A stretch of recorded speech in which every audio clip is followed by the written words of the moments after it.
ओम शांति। मीठे बच्चे, अपने से बड़ों का रिगार्ड रखना यह भी एक दैवी गुण है। जो होशियार, अच्छा समझाने वाले हैं, उनको फॉलो करना है। प्रश्न है, सत्य में कोई भी भक्ति की रस्म रिवाज नहीं होती है, क्यों? उत्तर, क्योंकि ज्ञान का सागर बाप ज्ञान देकर सद्गति में भेज देते हैं। भक्ति का फल मिल जाता है। ज्ञान मिलने से भक्ति का जैसे डाइवर्स हो जाता है। जब है ही ज्ञान के प्रारब्ध का समय, तो भक्ति, तप, दान, पुण्य करने की जरूरत ही क्या। वहाँ कोई भी रस्म हो नहीं सकती। फिर से ओम शांति। पतित पावन शिव भगवानोवाच। अब बाप बैठ बच्चों को ज्ञान सुनाते हैं। बच्चों को समझाया गया है, जब मैं यहाँ आता हूँ तो पतितों को पावन बनाने के लिए ज्ञान सुनाता हूँ, और कोई भी ज्ञान सुना न सके। वह भी भक्ति ही सिखलाते हैं। ज्ञान सिर्फ तुम बच्चे ही सीखते हैं, जो तुम अपने को ब्रह्मा कुमार कुमारियां समझते हो। दिल वाला मंदिर तुम्हारे सामने खड़ा है। वहाँ भी राजयोग की तपस्या में बैठे हैं। जगदम्बा भी है, प्रजापिता भी है, कुमारी कन्या अदर कुमारी भी है। बाप राजयोग सिखला रहे हैं। ऊपर में राजाई के चित्र भी खड़े हैं। बाप कोई भक्ति नहीं सिखलाते हैं, भक्ति ही उनकी करते हैं जो सिखला कर गए हैं। परंतु उनको पता नहीं है कि कौन राजयोग सिखलाए राजाई स्थापन करके गए हैं। तुम बच्चे अभी जानते हो, भक्ति अलग चीज है, ज्ञान अलग चीज है। ज्ञान सुनाने वाला ही एक, और कोई सुनाए न सके। ज्ञान का सागर एक ही बाप है। वह आकर ज्ञान से पतितों को पावन बनाते हैं। और जो भी सत्संग है, उनमें कोई भी ज्ञान नहीं सिखला सकते। बल अपने को श्री श्री 108 जगत गुरु भगवान भी कहते हैं, परंतु ऐसे कोई नहीं कहते कि मैं सबका परम पिता ज्ञान का सागर हूँ। उनको कोई परम पिता तो कहते ही नहीं। यह तो जानते ही हैं कि परम पिता पतित पावन है। यह पॉइंट्स बुद्धि में अच्छी रीत रखनी है। मनुष्य कहते हैं यह ब्रह्मा कुमारियां तो भक्ति को डाइवर्स देती है, लेकिन जब ज्ञान मिटता है तो भक्ति को डाइवर्स देना ही है। ऐसे नहीं। जब भक्ति में जाते हैं, उस समय यह मालूम पड़ता है कि हम ज्ञान को डाइवर्स देते हैं। नहीं, वो तो ऑटोमेटिकली रावण राज्य में आ जाते हैं। अभी तुमको समझ मिली है कि बाबा हमको राजयोग सिखला रहे हैं। राजयोग का ज्ञान है, इनको भक्ति नहीं कहेंगे। भगवान ज्ञान का सागर है। वह कभी भक्ति नहीं सिखलाएंगे। भक्ति का फल ही है ज्ञान। ज्ञान से होती है सद्गति। कलयुग के अंत में सब दुखी है, इसलिए इस पुरानी दुनिया को दुखधाम कहा जाता है। अभी इन बातों को तुम समझते हो। बाप आया हुआ है, भक्ति का फल अर्थात सद्गति देना। राजयोग सिखला रहे हैं। यह है पुरानी दुनिया जिसका विनाश होना है। हमको राजाई चाहिए नई दुनिया में। यह राजयोग का ज्ञान है। ज्ञान सिखलाने वाला एक ही परमपिता परमात्मा शिव है। उनको ही ज्ञान सागर कहा जाता है, कृष्ण को नहीं। कृष्ण की महिमा ही अलग है। ज़रूर आगे जन्म में ऐसा कर्तव्य किया है जो प्रिंस बना है। अभी तुम बच्चे जानते हो, राजयोग का ज्ञान लेकर नई दुनिया में स्वर्ग का प्रिंस प्रिंसेस बनेंगे। स्वर्ग को सद्गति, नर्क को दुर्गति कहा जाता है। हम अपने लिए राज स्थापन कर रहे हैं। बाकी जो ये ज्ञान नहीं लेंगे तो वे पावन नहीं बनेंगे, तो राजधानी में आ नहीं सकेंगे। क्योंकि सतयुग में बहुत थोड़े होंगे। कलयुग अंत में जो इतने अनेक मनुष्य है, वो ज़रूर मुक्ति धाम में होंगे। गुम नहीं हो जाते हैं, सब घर चले जाते हैं। अभी तो बच्चों को घर याद रहता है कि अब 84 जन्मों का चक्कर पूरा होता है, नाटक पूरा होता है। अनेक बार चक्कर लगाया है। यह तुम ब्राह्मण बच्चे ही जानते हो। ब्राह्मण तो बनते जाते हैं। 16,108 की माला है। सतयुग में तो बहुत नहीं होंगे। सतयुग का मॉडल रूप भी दिखलाते हैं ना। बड़ी चीज का मॉडल छोटा होता है, जैसे सोने की द्वारका दिखलाते हैं। कहा जाता है द्वारका में श्री कृष्ण का राज्य था। अब द्वारका में कहेंगे, जमुना का कंठा तो यहाँ दिल्ली में है, वहाँ तो सागर है। यह तो बच्चे समझते हैं जमुना की महिमा है, पर स्थान दिल्ली को कहा जाता है। बड़ी गद्दी दिल्ली ही होगी। अभी तो बच्चे समझते हैं भक्ति मार्ग खलासो, ज्ञान मार्ग होता है। यह दैवी राजधानी स्थापन हो रही है। बाप कहते हैं आगे चलकर तुमको सब पता चल जाएगा, कौन कौन कितना पास होते हैं।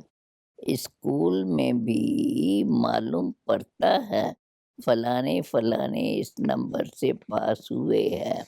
अभी दूसरे क्लास में जाते हैं, पिछाड़ी के समय जास्ती पता पड़ेगा कौन कौन पास होते हैं, जो फिर ट्रांसफर होंगे।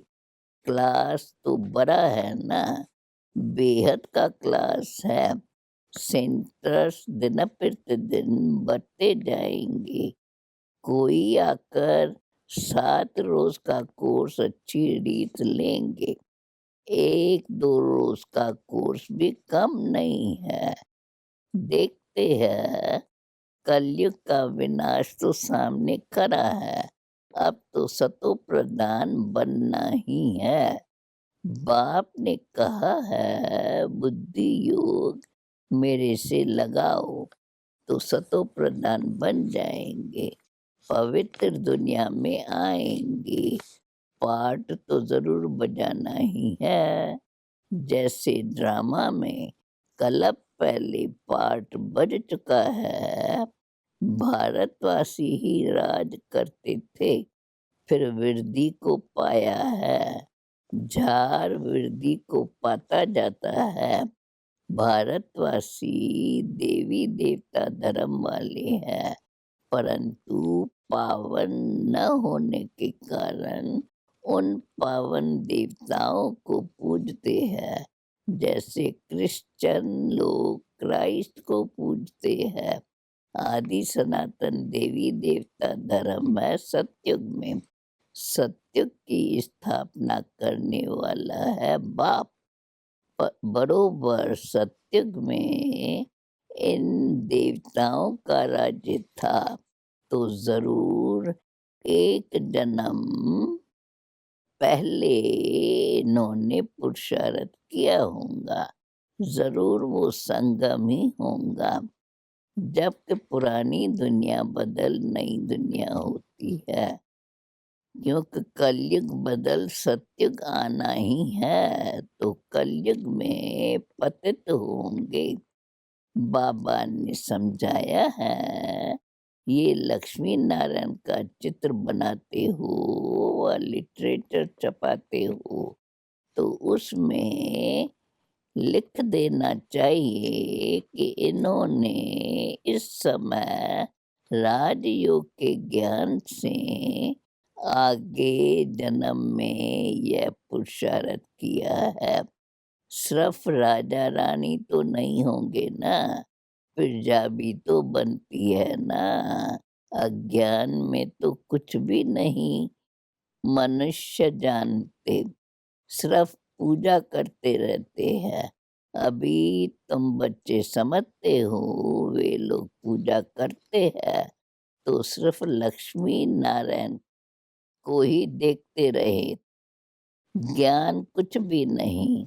लोग समझते हैं भक्ति बिना भगवान ही नहीं मिलेगा। तुम किसको कहते हो भगवान आया हुआ है, तो तुम पर हंसते हैं। भगवान तो आएगा कलयुग के अंत में। अभी कहाँ से आया? कलयुग के अंत में भी क्यों कहते हैं, यह भी समझते नहीं। वह तो कृष्ण को ले गए हैं द्वापर में। मनुष्यों को तो जो आता है सो बोल देते हैं बिगर समझ के। इसलिए बाप कहते हैं, तुम बिल्कुल ही बेसमझ बन गए हो। बाप को सर्वव्यापी कह देते हैं। भक्ति बाहर से तो बहुत खूबसूरत दिखाई पड़ती है। भक्ति की चमक कितनी है, तुम्हारे पास तो कुछ भी नहीं है। और कहाँ भी सत्संगात में जाएंगे तो आवाज तो जरूर होगा, गीत गाएंगे। यहाँ तो बाबा रिकॉर्ड्स भी नहीं पसंद करते हैं। आगे चलकर शायद ये भी बंद हो जाए। बाप कहते हैं, इन गीतों आदि का सब सार तुमको समझाता हूँ। तुम अर्थ जानते हो, यह पढ़ाई है। बच्चे जानते हैं हम राजयोग सीख रहे हैं। अगर कम पढ़ेंगे तो प्रजा में चले जाएंगे।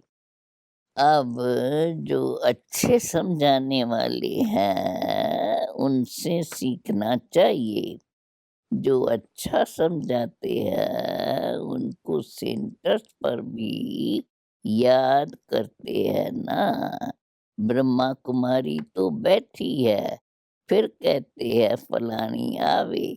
समझते हैं यह बड़ी होशियार है, ऐसी है तो उसका फिर आदर भी करना पड़े। बड़े का फिर रिगार्ड भी ऐसा रखना होता है। यह ज्ञान में हमारे से तीखे है। जरूर इनको ऊंच पद मिलेगा। इसमें अहंकार नहीं आना चाहिए। बड़े की बड़ी इज्जत होती है। प्रेसिडेंट की जरूर जास्ती इज्जत होंगी। हर एक की नंबरवार इज्जत होती है। एक दो का रिगार्ड तो रखेंगे ना। बैरिस्टर में भी नंबरवार होते हैं। बड़े केस में बड़ा होशियार वकील लेते हैं। कोई तो लाख रुपए का भी केस उठाते हैं। नंबरवार ज़रूर होते हैं। हमसे होशियार है तो रिगार्ड तो रखना चाहिए, पूरा अटेंशन देना है। हम तमोप्रधान से सतोप्रधान कैसे बने? बाप आए ही है सतोप्रधान बनाने। पतित पावन बाप ही यहाँ फिर कहते पतित पावनी गंगा, उसमें जन्म जन्मांतर स्नान करते आए हैं। पावन तो कोई भी नहीं बना है, यह सब है भक्ति। जब कहते हैं हे पतित पावन आओ, तो वो आएगा तो जरूर संगम पर ही, और एक ही बार आते हैं। हर एक की अपनी अपनी रस्म रिवाज है। जैसे नेपाल में अष्टमी पर बलि चढ़ते हैं। छोटे बच्चे को हाथ में बंदूक दे चलवाते हैं।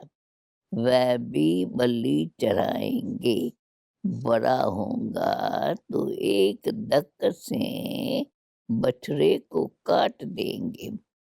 कोई ने कम दक लगाया, एक दक से न मरे तो वह बलि नहीं हुई। वह देवी पर नहीं चढ़ाएंगे। अब ये सब है भक्ति मार्ग। हर एक की अपनी अपनी कल्पना है। कल्पना पर फॉलोअर्स बन जाते हैं। यहाँ फिर ये नई बात है, इनको तो बच्चे ही जान सकते। एक ही बाप बैठ सृष्टि के आदि मध्य अंत का ज्ञान सुनाते हैं। तुमको खुशी रहती है। हम स्वदर्शन चक्रधारी है और कोई समझ न सके। तुमको सभा में हम कहेंगे कि सर्वोत्तम ब्रह्मण कुलभूषण स्वदर्शन चक्रधारी, तो उसका अर्थ तुम समझेंगे। नया कोई होगा तो मुझ जाएगा कि यह क्या कहा। स्वदर्शन चक्रधारी तो विष्णु है, यह नई बात है ना। इसलिए तुम्हारे लिए कहते हैं, पहले मैदान में आओ तो पता पड़े, क्योंकि तुम्हारा है ज्ञान मार्ग। तुम 5 विकारों पर जीत पाते हो। इन असुरों से तुम्हारी लड़ाई है। फिर तुम देवता बनते हो और कोई लड़ाई की बात नहीं होती। जहाँ असुर है वहाँ देवताएं होते नहीं। तुम तो हो ब्राह्मण, देवता बनने वाले, जो पुरुषार्थ कर रहे हो। रुद्र है शिव, फिर कृष्ण का नाम कहाँ से आया? तुम दुनिया से बिल्कुल ही न्यारे हो, और तुम हो कितने थोड़े। चिड़ियाओं ने तो सागर को हप किया। शास्त्रों में दंड कथाएं देखो कितनी है। बाप कहते हैं अब सब भूल कर माम एकम याद करो। आत्मा ही बाप को याद करती है। बाप तो एक है ना। हे परमात्मा व हे प्रभु कहते हैं तो उस समय लिंग भी याद नहीं आता है। सिर्फ ईश्वर व प्रभु कह देते हैं।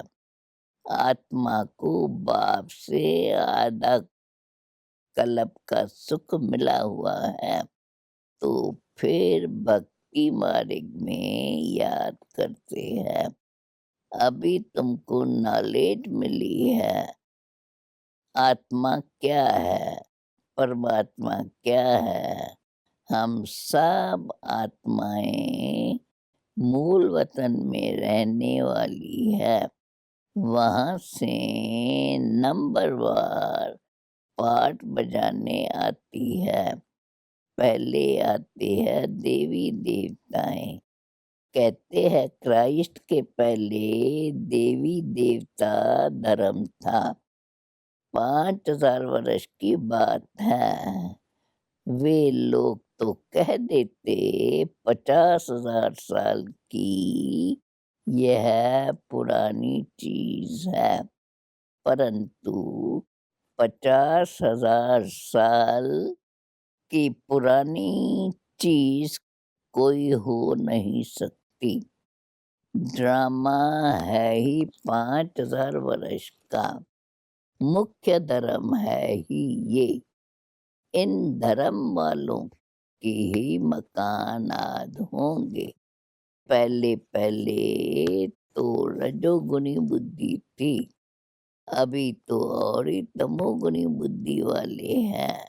प्रदर्शनी में कितना समझाते हैं, किसके समझ में थोड़े ही आता है। ब्राह्मणों के ही सैपलिंग लगनी है, तो बच्चों को समझाया गया है ज्ञान अलग चीज है, भक्ति अलग चीज है। ज्ञान से सद्गति होती है। इसलिए कहते भी है, हे पतित पावन आओ, दुख से हमें लिबरेट करो। फिर गाइड बन साथ ले जाएंगे। बाप आकर आत्माओं को ले जाते हैं। शरीर तो सब खत्म हो जाएंगे, विनाश होगा ना। शास्त्रों में एक ही महाभारत की लड़ाई गाई हुई है। कहते भी है वही महाभारत की लड़ाई है। वह तो लगनी ही है। सबको बाप का परिचय देते रहो। तमो प्रधान से सतो प्रधान बनने का उपाय तो एक ही है। बाप कहते हैं माम एकम याद करो तो विक्रम विनाश हो जाएंगे और आत्मा मेरे साथ चली जाएंगी। सबको संदेश देते रहो तो बहुतों का कल्याण होगा। समझा? अच्छा। बाप दादा बोले मीठे मीठे सिकिल दे बच्चों प्रेत मात पिता बाप दादा का याद प्यार और गुड मॉर्निंग। रूहानी बाप की रूहानी बच्चों को नमस्ते। अभी धारणा के लिए मुख्य सार। जो पढ़ाई में होशियार है, अच्छा समझाते हैं, उनका ही संग करना है। उन्हें रिगार्ड भी देना है। कभी भी अहंकार में नहीं आना है। दूसरी पॉइंट, ज्ञान की नई नई बातों को अच्छी रीत समझना व समझाना है। इसी खुशी में रहना है कि हम हैं स्वदर्शन चक्रधारी। अभी वरदान है एक बाप की याद में सदा मग्न रहे। एक रसविस्ता बनाने वाले साक्षी दृष्टा भव। अभी ऐसे पेपर आने हैं जो संकल्प स्वप्न में भी नहीं होंगे, परंतु आपकी प्रैक्टिस ऐसी होनी चाहिए जैसे हद का ड्रामा साखी होकर के देखा जाता है, फिर चाहे दर्दनाक हो या हँसी का हो, अंतर नहीं होता।